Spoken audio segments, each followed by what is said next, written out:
Bonjour à tous, ici on va faire la dérivée d'une fonction trigonométrique, ici f de x est égal à cosinus de pi x moins pi sur 4.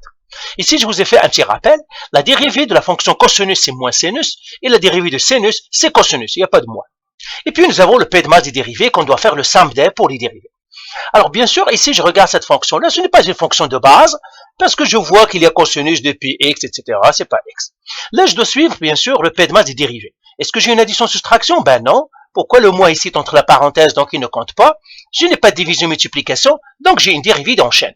Alors la dérivée en chaîne, parce que j'en ai ici une chaîne. Donc la fonction phi, c'est celle qui est entre les parenthèses, c'est ma fonction u. Et puis bien sûr, la fonction mère, c'est la fonction qui est à l'extérieur des parenthèses, c'est la fonction cosinus. Donc ça c'est v. Et là je vais les écrire ici. Je vais écrire ici v est égal à cosinus u. Et puis u, c'est la fonction phi de pi x moins pi sur 4. Et là, je dois dériver chacune.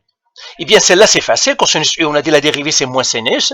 Donc, ça serait v' est égal à moins sinus u. Et puis, je vais dériver celle-là. Ça, c'est une somme. Donc, je dois dériver quoi? Terme par terme. Je dois dériver ce terme et je dois dériver ce terme. Donc, là, c'est le p de masse. Donc, j'ai une soustraction. Donc, je dois dériver chacun.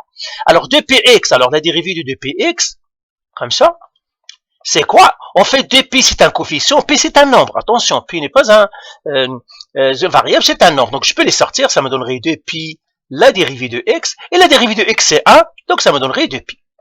Et puis moins pi sur 4, ça c'est un nombre, c'est-à-dire c'est une constante, la dérivée d'une constante, c'est 0. Donc la dérivée ici de u',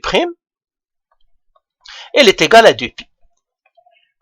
Et maintenant, qu'est-ce que je vais faire? Ben, puisque c'est une dérivée en chaîne, je dois multiplier la fonction mère avec la fonction phi. Et là, je vais écrire ici f' de x est égal la dérivée de la mère moins sinus u qui multiplie la dérivée de la phi qui est de pi fois 2pi.